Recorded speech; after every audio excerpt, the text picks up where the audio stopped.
Friday night, the week's finally over, and so is my patience after the last two drops.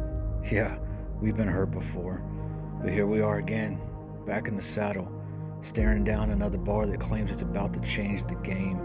Whiskey, tobacco, suede, and long jack extract, whatever that's supposed to do. Write me a country song? Now look, I want to believe, I really do, but after the last couple bars, trust issues are real. Is this one actually bold, rugged, worth the hype, or is it about to betray me in the shower like the others? Only one way to find out. So grab your drink, lower your expectations just a little, and let's put this thing to the test.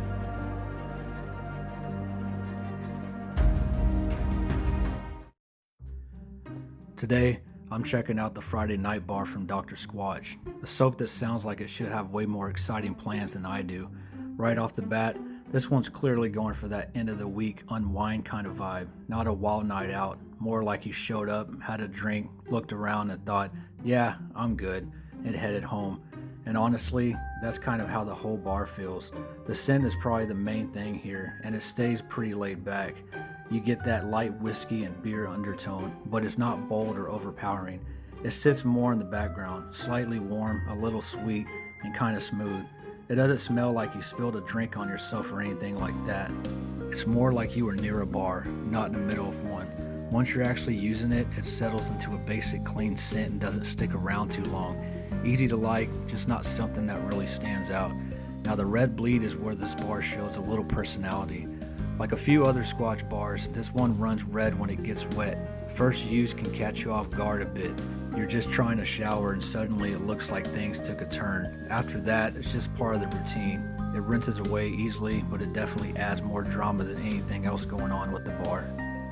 Using it is pretty straightforward. It cleans well enough, feels fine on the skin, and doesn't really lean too far in any direction. Not over moisturizing, not drying, just kind of neutral. It's one of those bars you can use daily without thinking much about it, which is fine, just not especially exciting. One thing worth mentioning is the inclusion of long jack extract. That's usually talked about more in supplements where it's associated with boosting energy, testosterone, and overall vitality. In a soap though, you're not really getting those kind of effects. It's not like you're stepping out of the shower ready to bench press a truck. It's more of a nice sounding ingredient that may have some mild skin benefits, but realistically, it's not doing anything dramatic here, kind of like the theme of the bar. At the end of the day, Friday night from Dr. Squatch is one of those bars that just quietly does its job. The scent is mild and easygoing. The performance is solid enough. It's not a standout, but it's also not a letdown. Just a straightforward, no surprise kind of bar that fits the name pretty well. Not every Friday night is unforgettable. Sometimes it's just about getting through the week and keeping things easy. Peace of